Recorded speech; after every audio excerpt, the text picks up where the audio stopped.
우리가 스페인 스포츠에서 꼭 배워야 할 것. 지난 7월 15일 새벽 두 가지 대형 스포츠 이벤트로 스페인 전역이 환호와 열광에 휩싸였다. 하나는 테니스에서 알카라스의 윈블던 오픈 2연패 소식이었고, 또 하나는 유럽 축구연맹의 국가대항전인 유로 2024에서 스페인 국가대표팀이 잉글랜드를 누르고 사상 네 번째 정상에 오른 것이었다. 이 두 대형 스포츠 이벤트에서 공통적으로 눈길을 끄는 것은 젊은 피의 활약이다. 윈블던 우승자 카를로스 알카라스는 2003년 5월 5일생으로 21살, 유로 2024의 결승전에서 첫 골을 넣은 니코 윌리엄스는 2002년 7월 12일생으로 22살, 대회 도움왕에 등극한 라민 야말은 이 대회의 베스트 영플레이어상을 수상했는데, 그는 2007년 7월 13일생으로 17살이어서 사상 최연소이다. 동점골을 넣은 잉글랜드의 콜 파머도 2002년 5월 6일생으로 22살이다. 우리나라 축구협회는 이런 젊은이들을 키워내고 있는가? 아니면 적어도 이런 데에 관심과 체계적인 노력을 기울이고 있는가? 어느 분야나 마찬가지지만 한때 반짝하는 유행에 그치지 않으려면 젊은이들의 양성 시스템을 갖추고 그들에게 기회를 주고 격려하는 문화를 형성하고 발전시켜야 한다. 2002년 월드컵 때 정점에 올랐던 것을 계기로 마련되었던 축구붐을 우리는 잘 활용하여 한국 축구를 한 단계 업그레이드 시켰다고 할 수 있는가? 불행히도 대답은 부정적이다. 아니, 그러기는커녕 최근에 우리나라 축구협회의 상황을 보면 국민적 분노를 일으키고 있는 실정이다. 또 하나 우리의 분노를 야기하는 영역이 있는데 그것은 정치 분야이다.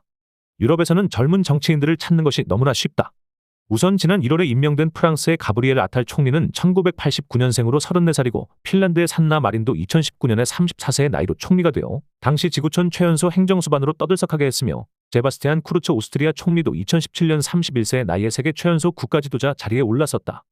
국가 최고 지도자로서도 유럽 여러 나라에서는 30대 정치인을 배출하는 것이 이제는 새로운 일이 아니다.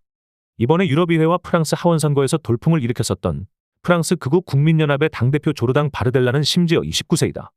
프랑스의 제16대 하원의원 4명 중 1명이 20에서 30대이고 노르웨이의 경우 30세 미만 국회의원 비율이 OECD 국가 중 가장 높아서 13.6%에 이르는 반면 우리나라는 22대 국회의원 중 20대 의원은 1명도 없다. OECD 국가의 국회의원 평균 연령은 49.5세인데 한국의 22대 국회의원의 평균 연령은 56.3세로 높으며 50에서 60대 의원이 250명으로 대다수를 차지하고 있다. 이처럼 유럽에는 20대 국회의원도 많고 당대표도 있는데 우리는 하나도 없는 이 현실을 어떻게 해석해야 할까?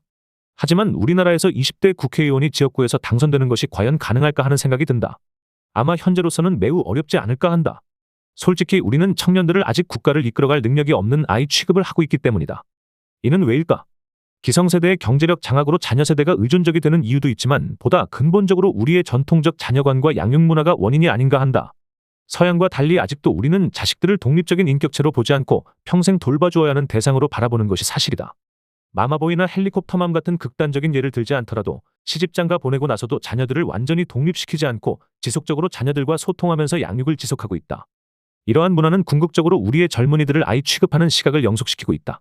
개인적으로는 실제로도 우리의 젊은이들이 유럽 등의 젊은이들에 비해 어른스럽지 못한 측면, 즉 자신의 생활과 관련한 문제들의 해결 능력이 다소 떨어진다는 생각이 들 때가 있다. 이는 한국 특유의 경쟁적 사교육 시스템에 매몰되어 있어 공부의 생활 문제들을 스스로 해결하는 경험을 박탈당하는 데서 오는 문제일 것이다. 한국 대학의 교환학생으로 와 있는 외국인 학생들을 보면 모든 문제를 스스로 독립적으로 해결하는 능력이 더 뛰어난 경우가 많다. 그러나 나는 보다 근본적으로 유교 문화가 가지는 서열주의의 원인이 있다고 생각한다. 서열주의는 국가의 질서를 잡기 위해 유교가 설정한 인간관계의 규율인 삼강오륜에서 기인하는 것으로 판단된다. 3강 가운데 부의자강은 아버지는 자식의 별이가 되므로 자식은 아버지에게 복종해야 한다는 것을 요구하고, 오륜 가운데 장유유서는 어른과 아이 사이에는 차례와 질서를 지킬 것을 요구하는 것이다. 이 강령들은 나이에 의한 수직적 인간관계를 자연스럽게 설정한다. 어른을 공경하라는 사상과 요즘 자조적으로 말하는 나이가 깡패라는 관념이 이렇게 하여 생성된다.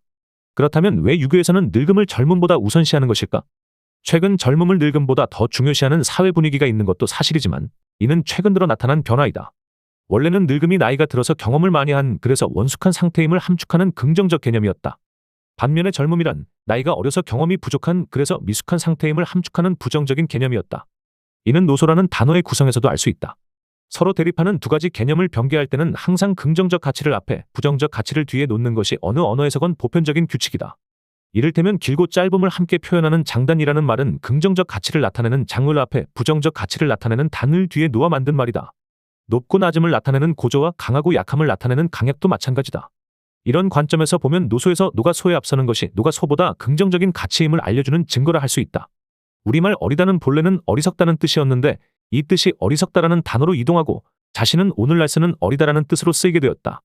그러다가 본래 어리다는 뜻을 가진 점다가 어리다보다는 다소 긍정적인 뜻을 갖게 되었다. 그러나 그럼에도 불구하고 이는 원숙함의 경지보다는 여전히 낮은 단계의 지위에 머물게 되었다. 점잖다라는 말이 이를 입증해준다. 이는 젊지 않다라는 말의 줄임말로서 젊지 않기에 언행이나 태도가 의젓하고 신중하다는 뜻을 나타내는 것이다. 우리말에 망난이라는 단어가 있는데 이는 망나은이라는 말에서 온 말이다. 이제 막 세상에 태어났으니 세상에 대해 너무 모른다는 뜻이다. 무식하면 용감하다고 이 말은 사형을 집행할 때 죄인의 목을 베던 사람을 가리키게 되었고 나중에 언동이 몹시 막된 사람을 비난조로 이르는 말이 된 것이다. 사실 막 태어난 사람은 세상 물정을 모르는 것이 당연하여 영어에서도 naive는 갓 태어났다는 뜻에서 출발한 단어인데 순진에 빠졌다라는 뜻을 나타내고 이는 네이티브와도 어원을 같이 한다. 이 같은 내용은 유교 문화에서 젊은 사람을 나이 많은 사람들에게 의존하고 복종하는 존재로 간주하게 하는 배경이 아닐까 한다. 그러나 이제는 우리나라가 더 이상 3대나 4대가 함께 사는 대가족 중심의 농경사회가 아니다. 대한민국은 이제 창의력으로 승부를 걸어야 하는 핵가족화된 지식산업사회이다. 그러므로 스페인 스포츠의 성공에서 보듯이 젊은이들이 사회 각 분야에 참여하도록 적극 권장하는 문화와 시스템을 갖추어야 한다. 대한축구협회는 혼란을 빨리 수습하고 국민들이 원하는 방향으로 체제를 갖추기 바란다. 정치권도 마찬가지이다. 특히 젊은 정치인의 참여 증가는 정책 결정 과정에서 젊은 세대의 목소리를 반영한다는 점에서 바람직할 뿐 아니라 국가의 미래지향적인 정책 수립에도 필수적이다.